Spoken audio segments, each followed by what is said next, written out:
everyone, welcome back to my channel. Today we're making my favorite, a carrot layer cake. If you're looking for a delicious dessert to make for Easter, this is it.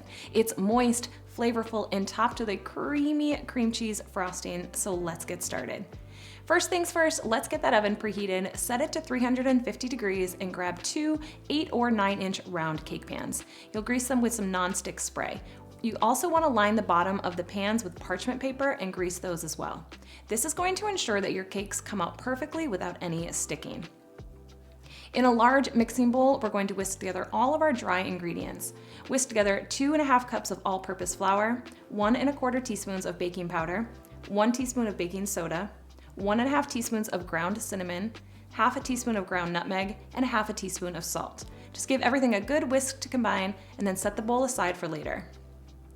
For best results, I do recommend to weigh your flour, but if you're using a measuring cup, be sure to spoon the flour into your cup and level it off. You don't want to pack it down or give it a shake, otherwise you're going to end up with way too much flour. Now on to the wet ingredients. You'll need about 1 pound of shredded carrots, which is roughly 6 or 7 medium-sized carrots. You can grate these by hand, or if you have a food processor, you can use the large hole grater so you don't turn the carrots into mush. Now once they're grated, you'll set those aside. In a medium bowl, whisk together 1½ cups of vegetable oil, or any other neutral tasting oil will work, 4 large eggs, 1½ cups of granulated sugar, and 1/2 cup of packed light brown sugar.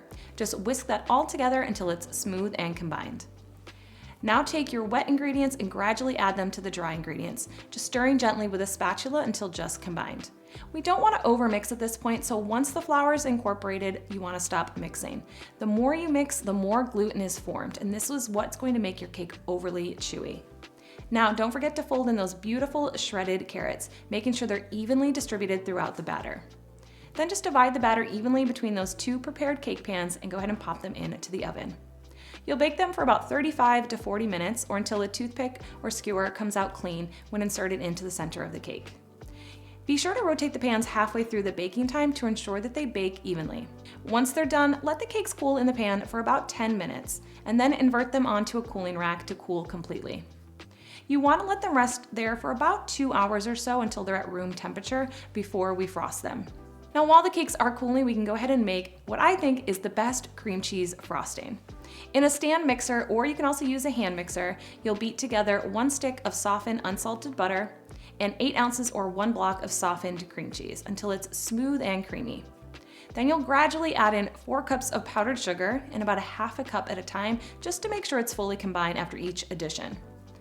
Once all the sugar is in, add in 2 teaspoons of vanilla extract and beat that again until it's perfectly smooth. Now once your cakes have completely cooled, it's time to frost. Place 1 layer of your cake on your serving platter and then spread a generous amount of cream cheese frosting on top. Then place the second cake layer on top and frost the top and sides of the entire cake. You can smooth it out as much as you like, or if you're feeling fancy, you can make a textured pattern with your spatula. And there you have it, my beautiful homemade carrot layer cake. It's perfect for Easter, birthdays, or just because you're craving something delicious.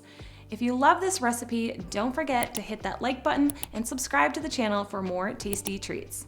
And let me know in the comments if you give it a try. Thank you so much for watching, and until next time, happy baking.